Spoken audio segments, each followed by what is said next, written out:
Sister Pam, who has come here at this moment in the history of her life, responding to the script that God writes for her, calling her to be the leader of two very special, faithful communities, St. Mary in Omro and St. Mary in Winneconne.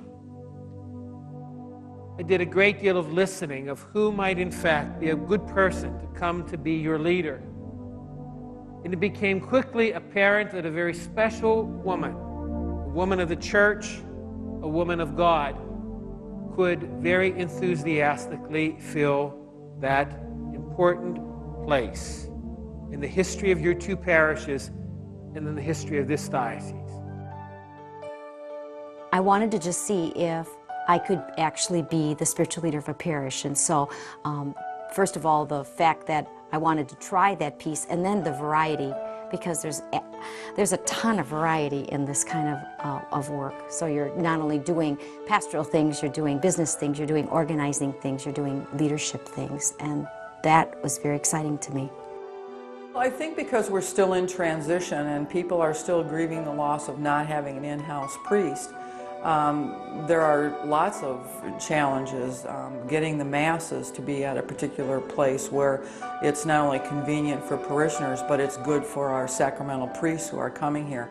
And it's a challenge for the people in this parish to have a sister as pastor, because basically she is our pastor. She is the one that cares for all the people in our parish. And although she can't do the same things as a priest as far as Mass is concerned, she certainly is just as attentive to the parishioners in our parish.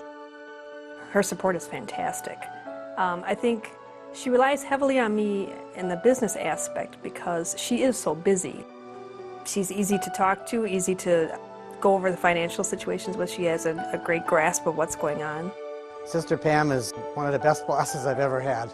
She has a way of saying something to you and getting it across, or even writing it on paper. She asks you, she don't tell you. She's just got a gift. And I think probably for me one of the biggest challenges is trying to do the things that were asked of me in this ministry in two parishes.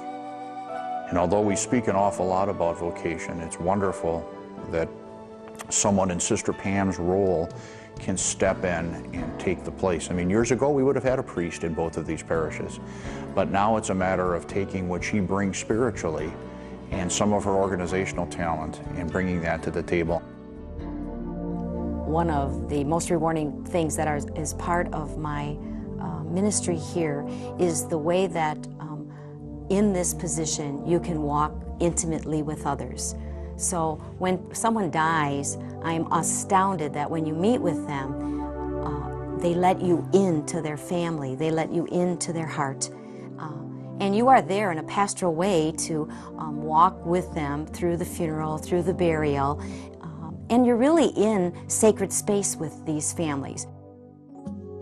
It's taking one family, one group of folks, one committee at a time, and just sitting around the table and doing what we're called to do, to be of service to each other and to grow our church, and then, you know, to grow the bigger world and to be able to say that God is alive and well and He matters in my life and in all of our lives together.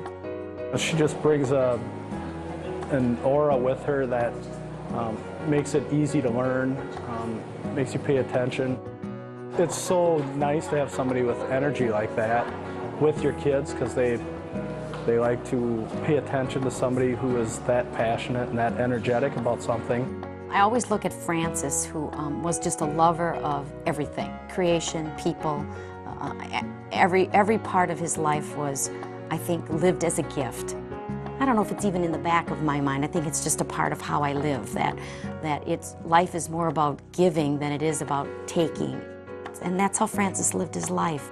To be a witness to that, to remind people that that's what we're about, I think is really important. I find Sister Pam's energy contagious. I think she is a good role model for men and women to take their religious aspect both seriously and see a fun side to it. She is in reality a woman who is very much in love. She's very much in love with God. She is very much in love with the church. She is very much in love with her religious community. And she is, in reality, a woman who is very much in love with you. That passion, that love in her life does not simply come from her. It comes as a gift to you from God and through her. Together, we will continue to celebrate the goodness of God, share the good news with each other, and serve those in need. Thank you for the prayers and support you have given me already. I count on those each day as we walk this journey of faith together.